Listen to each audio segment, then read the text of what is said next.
So the biggest takeaway working with Faithann has really been clarity and confidence and sharing what we do as a plumbing company. And so it's been a true gift to us to not only have Faithann work with us independently as business owners of T5, but also to walk alongside our customer experience coordinators through 5 weeks of instruction, feedback, real application. I am a huge fan of Faithann and will continue to work with her as our business grows. Welcome to Business Networking and Referrals. I'm Faithann Basor, founder of the Networkers Tour Guide. I believe every networking conversation holds an opportunity. You just have to know how to recognize it and create more of them. That's what this podcast is all about. Let's get started. Welcome, listeners, to this episode of the podcast. And today we're going to do a coaching episode with Dirk. Thank you for saying yes to coming on the Business Networking and Referrals podcast. Absolutely. Thanks for having me. I'm excited to learn more from you. Oh, thank you. So, Dirk is a sponsoring organization on Premium OKC Networking, and he has built quite a network, haven't you, in Oklahoma City of actual referral groups. You want to talk a little bit about that? Sure. Yeah. Thanks to the skills that you taught me, I've put them in to works in Oklahoma City, and we went from one startup referral club last February of 2025, and now we just started number 7 last week, and we're starting number 8 next week for referral clubs in Oklahoma City Metro. So they're growing like wildflower, and real excited about it. That's incredible growth. And I do think Oklahoma City is a great city for networking because we have had a few of networking organizations that have had very quick, rapid growth and sustained too, not just a one and done type thing. Business owners want to network in Oklahoma City. Is that what you found? Yes. Yes, I think, the digital age has disconnected us more than ever, and so people, yearn for that in-person, trust that you can get face to face with people and the relationships you can build through, I always talk about proximity, frequency, duration, and intensity when you're building relationship, and, for in the business network, there's no way better to do that than in-person, meetups. Absolutely. So tell us a little bit about the structure of your clubs. So our clubs are weekly clubs. All of them are in person, except for one that we have an online one starting next week. But the idea is exclusive, one per seat, unless the club wants to allow to. We try to give each club a lot of autonomy to operate the way that they want because they know better than us what their members need. We do digital marketing for our members with podcasts and websites and Facebook posting to support their growth. But at the meetings, there's obviously mingle time so people can get to know the new faces in the room. Everybody gets their 60 seconds. We really teach not to pitch, but to teach how to refer. I listen to all of the stuff that you put out on your podcast and your blog of, how to listen for buzzwords and what to say next. And so we really try to teach our clients that. And then we have a featured presenter. And then what we really like, the reason the ThinkBiz name came about is we always have a discussion topic where we break into small groups and we'll actually, address some hot topic of the week and really crowdsource different solutions for some of the share. Even though we're all in different industries, we still do marketing, sales, operations, maybe manage teams, have follow-up systems. And so just being able to source those with each other and compare notes has been one of my favorite parts, and the members really enjoy that as well. That's really cool. I want to ask you a few more questions about that because that is different. Who comes up with the discussion topics? Literally, we ask someone different every day and just, pick a different member and they come up with a topic. I try to warn them before the meeting so that they have a little bit of time. But you'd be surprised what, we're all in the business community, so you can ask most of our members on the fly, what's a business topic worth discussing today? And, they can come up with 3 answers in under a minute. So it's really trying to crowdsource the questions and then crowdsource the solutions. So you're finding that what the members are coming up with would be typically what they're struggling with?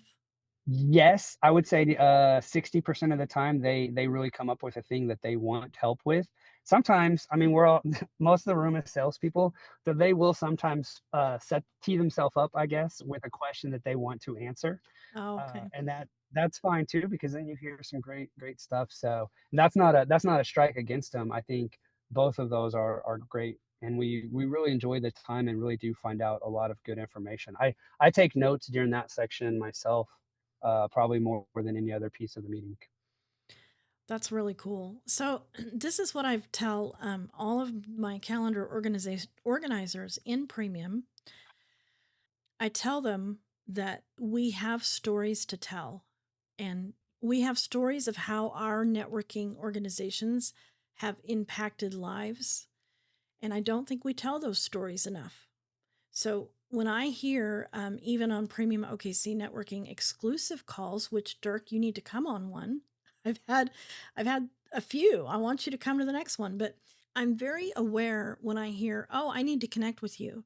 And I've started really following that and asking, okay, so and so, you mentioned that you were going to connect with this person. Did that happen?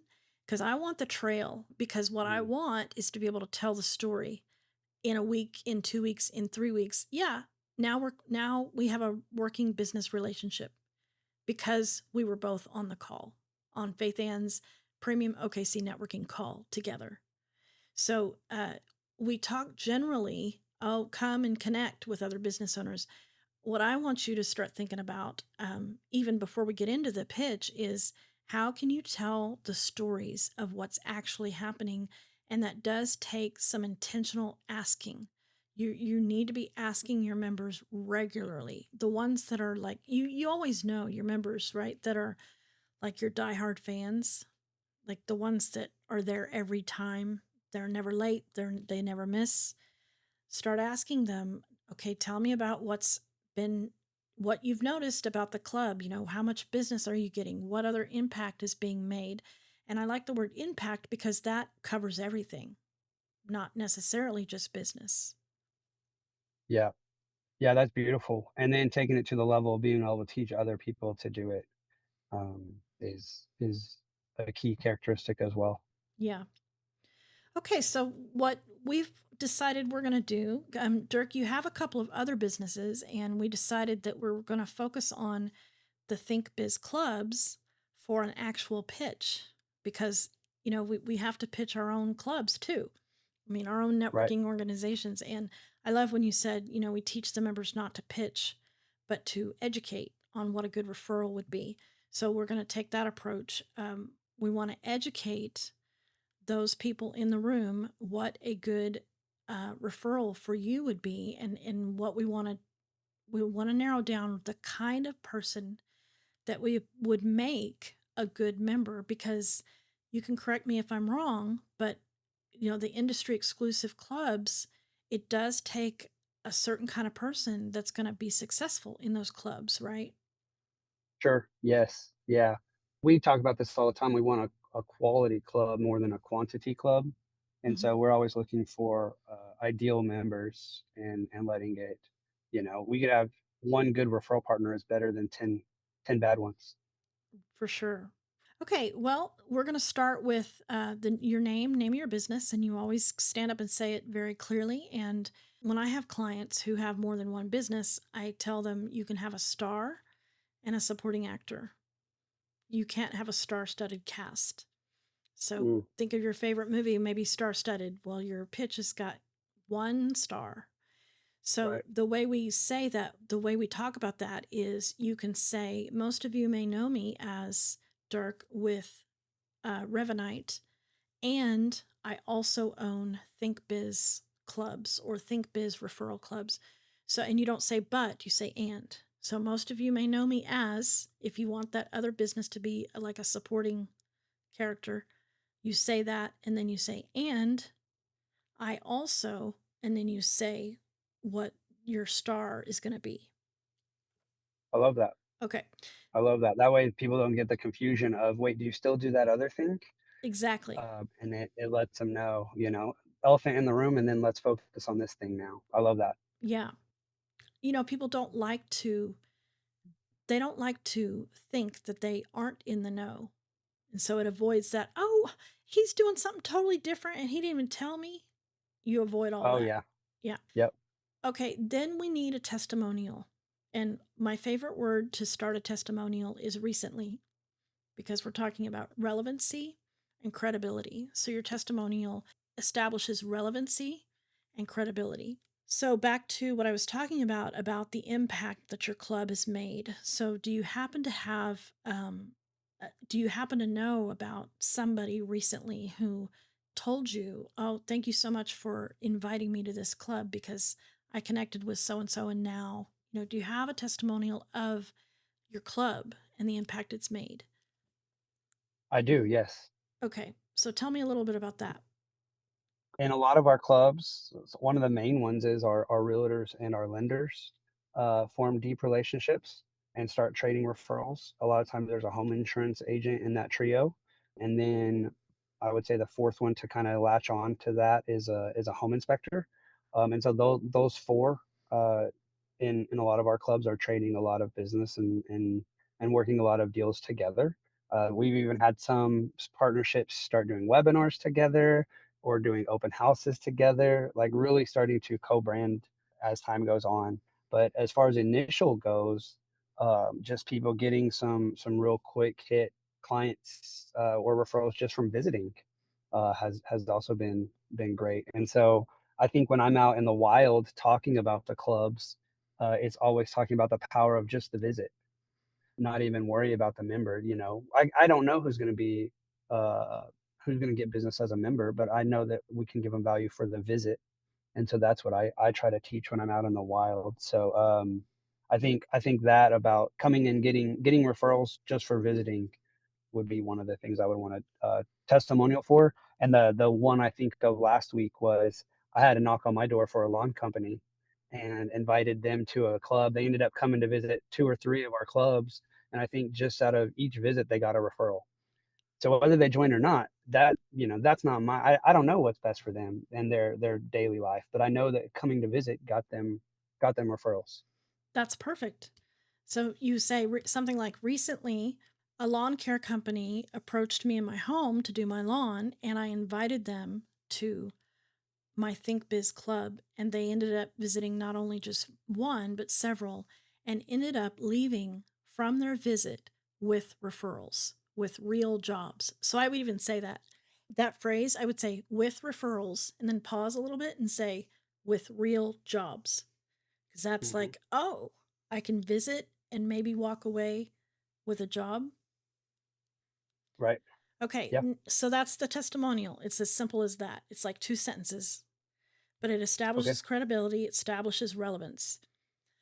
And you'll be surprised, Dirk, how many people would have never known that if you hadn't said it. Most of the people in the room will never know that. That'll be news to them, which is good. Okay, now we're going to drill down on who you would like. And we can't say anyone. So now we're going to say, I am and you got to really think about what rooms you're going to be in. It's kind of like I have to think about the rooms I'm going to be in too. So a lot of times I'll ask for that friend who you've invited to network with them, with you, and they've turned you down, Mm, because they're too scared. Or that friend who has networked quite a bit and just isn't getting what they want out of it. So those would even be good for you, but you have to be careful that when you ask, you don't insult the people, you don't insult the organization you're at. So sure. if you're at a chamber, you want to be careful not to say, I'm looking for that person who's looking for more than just a chamber membership, or Right. so what would you say I'm looking for, so the people in the room, what kind of people in their life would be perfect to invite to one of your clubs, provided you're in a situation where it's just a open to all kind of situation.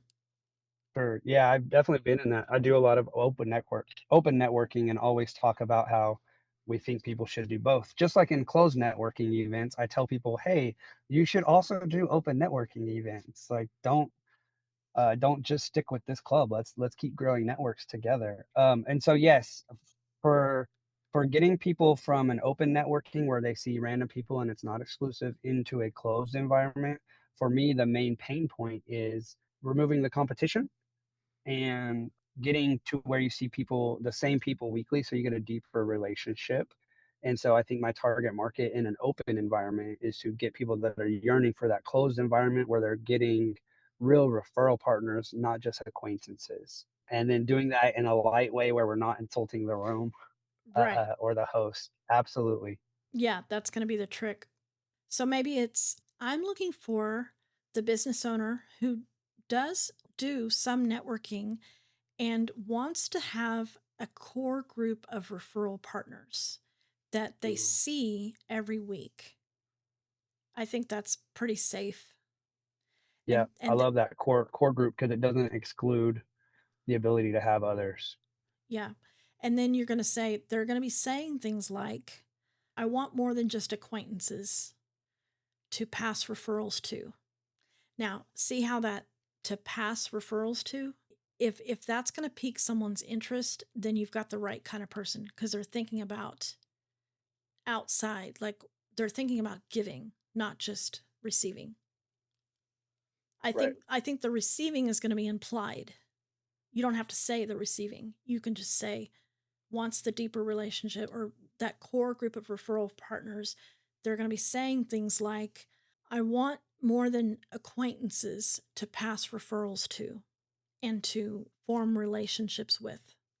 So Yes. play Yeah. around with that. Maybe there's a better way to say that, but along those lines, because you want to have they're going to be saying things like, or they're going to be doing things like. You want one of Mm, those in every pitch to paint that picture to help the people you're talking to know when they're standing in the middle of a referral for you.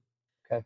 Okay, then the next part is the connection. It's the question we ask because we don't want to judge people. So we don't want to look at our friend who is saying, I just want some deeper referral partners. I want a core group that I know better than just the acquaintances. We want to introduce the idea of Think Biz without making the person feel like they're doing something wrong by being where they're at. Right. The two questions I'm loving lately is either have you considered? That's how that the room brings you into the conversation, or what would it be like if? And that's how they paint the picture of the opposite.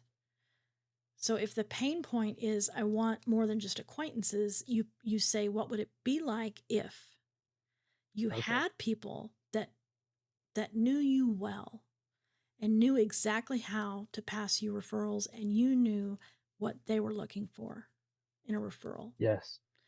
Then Yes. the next step is when they seem interested, we only want to connect. We only want the people in the room to connect you to the people who seem interested because we don't want to be we don't want to make the room shill for us. Sure. So that's why we're like putting a little bit of qualifications. When they seem interested, that's when they know now they have permission to go forward with a suggestion. Okay. So how would you want them to connect the people who are interested or like the idea of having this core group of referral partners to you? We're talking about, I want to make sure I understand where we want them to know how to get them connected specifically to me contact wise, or we want them to know how to send them to a specific to get them to a club meeting. Well, that would be up to you. I mean, it depends on Okay. what the call to action is. Do you want them Sure. to do you want the people in the room to visit a club, or do you want the people in the room to contact you? Yeah, I think if it's a 60-second pitch, I really want them to talk to me after. Whatever the wording is to get me a conversation after, so then I can do the getting them connected, talking to them about because we've got multiple clubs at different times, days, and locations. And so finding the one that's ideal for them afterwards isn't something I want to do during the pitch, but just getting the conversation and making them know that I'm approachable and I can help them. So yeah, I would love to hear your language for come talk to me after. Yeah, I do this a lot when I'm talking about events, workshops, classes, webinars, events. I say, if someone has come to your mind while I've been talking, come and find me after the meeting. I'll be here for a while. I love it. Yeah, I that love it. Yeah, and ending with the call to action is always ideal. yeah. Yeah, because they don't, yeah, you have to tell them what to do. Every pitch I ever give always has what to do. Yep. Yeah, so when you say, if someone has come to mind as I've been talking, come and find me, I'll be here for a while, it gives safety. It gives safety to the people in the room that you're not just going to jet off. It also, Dirk, you'd be surprised, but sometimes what happens is uh, people can be so polished and so well put together. And for those new people, they're watching because you're magnetic and they're watching you. Maybe they didn't talk to you, but they're like, oh, that, yeah, Dirk's got it together. And then you stand up and you're just, on point. They may not even really want to talk to you. It just may be that they're just so, they perceive this inequality that isn't there. So when you say, come talk to me, you're just opening up. You're just really doing everything you can, like you said, to invite a conversation. Sure. I don't know if I've ever been accused of being overpolished or put together, but I definitely agree with your point for I know those people you're talking about. And it doesn't have to be scripted for sure. Yeah. So inviting them to come, it tells them you're not going to run off right away. It also levels the playing field a little bit for them. And listeners, you should always have a buffer. Do not stack your networking meetings so closely together with other meetings that you are running off. There's nothing more frustrating to a nervous new person who now you've said your pitch, you've painted a picture, and they really want to come talk to you. And now you've given them a hurdle. Now they've got to, oh, did I get his business card? I got to ask somebody else. And now I got to call. And I just really wished I could have just come up and talked to him, but he's not Yep. here. So you want to have that buffer time of after the meeting, at least 15 minutes after every meeting. You need to stick around. You never know what's going to happen after. Yep.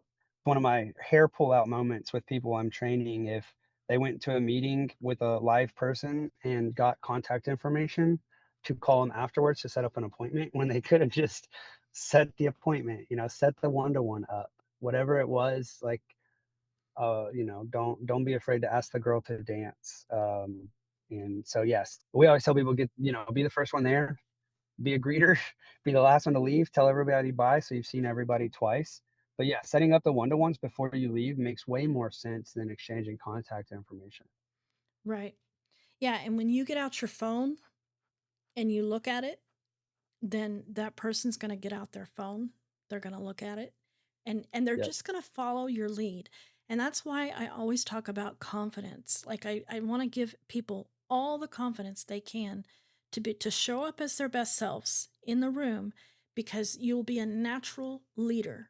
And then you can invite people to follow you. Right. Yeah. Right. Yep. And we're all business professionals. So the objective you could get from a random stranger, like a consumer, about I need to look at my calendar. That's not true for a business professional. They have access to their calendar. We can set this now. Right. So you're networking with other business professionals.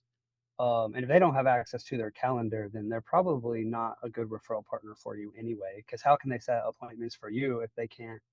I always say people that don't pitch their own business don't make good referral partners because they'll never be able to pitch yours.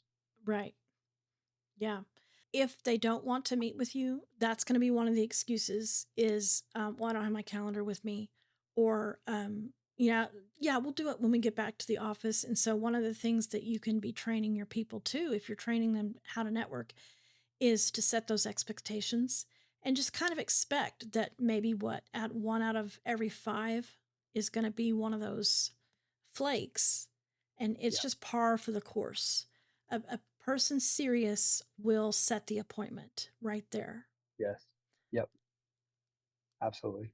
Yeah, I did a recent, I can't remember even if it was a business, if it was a podcast episode or if it was a live, I can't remember, but I talked about your business cards. Those new people, when they walk into the rooms, everyone knows to tell them you don't go around passing your business cards out like candy. But here's Right. something that most people may not think about is when people are asking for their business cards, we want to set expectations because you don't want them to come away from that meeting excited.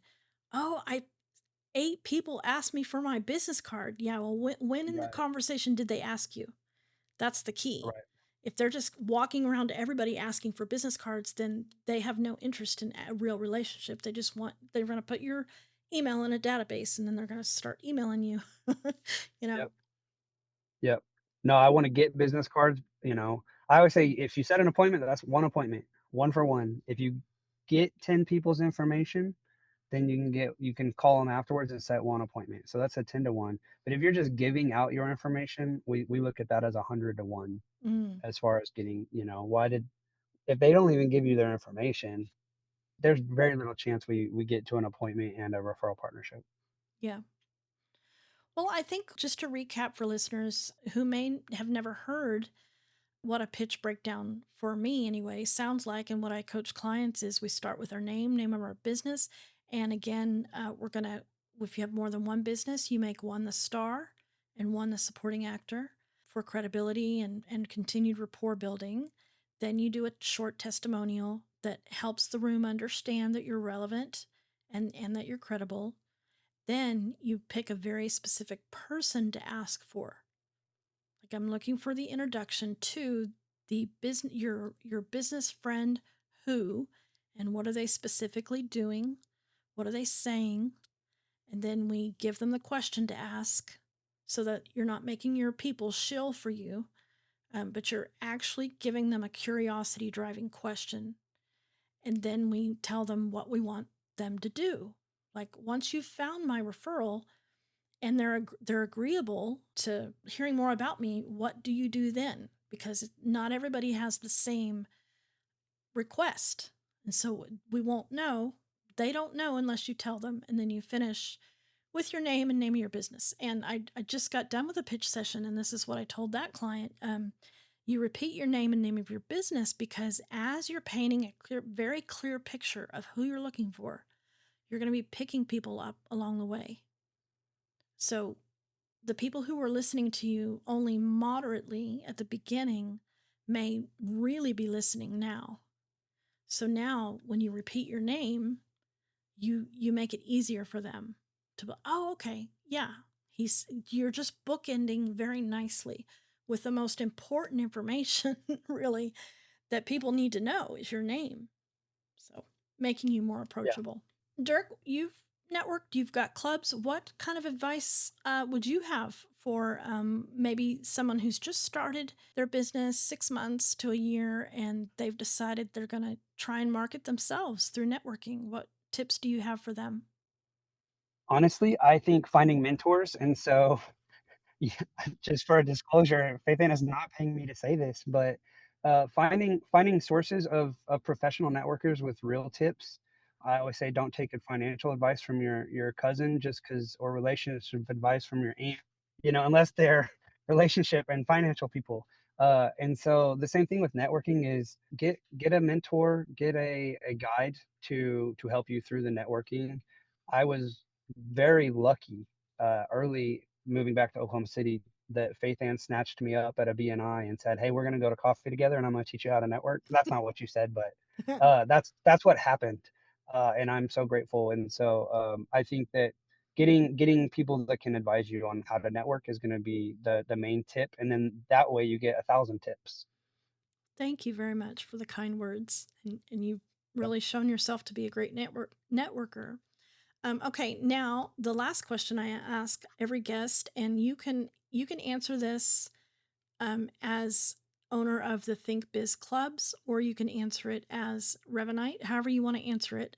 This is a question I'm really loving to ask lately. Once you get your clients, and these are clients, not prospects, so not people you're trying to get, but clients on board with what? everything else gets easier. So for you, what is it? The one thing that if they buy in early, everything gets easier. Ooh, okay. I think for me, if we can get them on the visitors to the clubs, if we can get them a referral from their first visit, then now to them it's a referral club, not a networking event. That's really good. And so we preach that is like let's give them a referral. What can we give them for coming? Uh, Souvenir gift. Okay, well, I'm interested in that. So, what have you found? Because we do have this timing issue, so it kind of has to happen. What would you say within a week or so for it to Sure. be effective? So, are any of your people saying, "Oh, Dirk, I don't think I can do that"? What do you say when they give you do they give you pushback I or is it easy? No. So I think if we're growing a quality club of givers, and to understand our business model of rising tide rises all boats, and our slogan of growing our businesses together. So if we have quality people in the room, they should be able to give out referrals like candy. And again, I might not be referring you a client, but I can give you a referral to your ideal referral partner. And so we train, the greeter, take them from the parking lot and hand them off to their ideal referral partner in the room. Or can we make sure we connect them with their ideal referral partner before they leave? Start the three-way text. Or if we know a client that needs their services, and if you've got hot real estate agents and lenders and financial advisors and insurance people in the room, they're going to be able to know how to support those businesses. But for me, it's a personality thing of just making sure your network event includes those people that do want to help and support each other, that aren't in there for how much business can I get out of this club and that, and they come in with a relationship first giving mentality. Then I don't think it's a complicated thing that has to take science to. I think it's natural with just a little bit of nudging here and there. Okay, and so do you have a process where you're following up and making sure that? Well, just tell me a little bit about your visitor follow up So in process. each club, we try to have at least three people. I always say their ideal referral partner. We want them to follow up. We want somebody in the club that's just in charge of follow up. And then whoever was running the meeting is already in a position of authority. In like a BNI, you have someone with the title president. Well, oh, the president followed up with me. How great is that?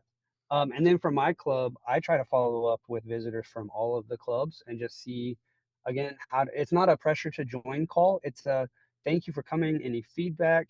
Did you get connected? Just any value we can add as just again, a parting gift, a thank you for coming. How can I add value to you? And so we really try to put multiple approaches in that. I'd rather overdo it than underdo it, which I think is a problem in the networking world. Yeah, when you're visiting, you should have at least one person from that group follow up with you to let that person know, hey, we noticed and you matter to us. Yeah, and I Okay. can't promise it happens every time perfectly, but we're striving towards that higher goal and edging up as we go. Yeah. Well, kudos for you for having that as a goal in the first place. So where can people find you? For me, it's thinkbiz.solutions. And in there, you can see a breakdown of all of our eight clubs, the members, and what seats are open, and the times and locations. So that's thinkbiz.solutions. All right, and I'll make sure that's in the show notes. And if you are thinking that you might need some help on your pitch, there'll be a link in the show notes for a discovery call. Hop on that and let's see if there might be some support there for you as you're representing your business, because you want to represent your business well in the networking rooms that you're in. Thanks again, Dirk. Yeah, thank you for having me, Faithann. I learned a lot today, Oh, as good. always. Oh, great. That makes me so happy. All right, Yeah, go and network. I'm rooting for you. thank you. Thank you.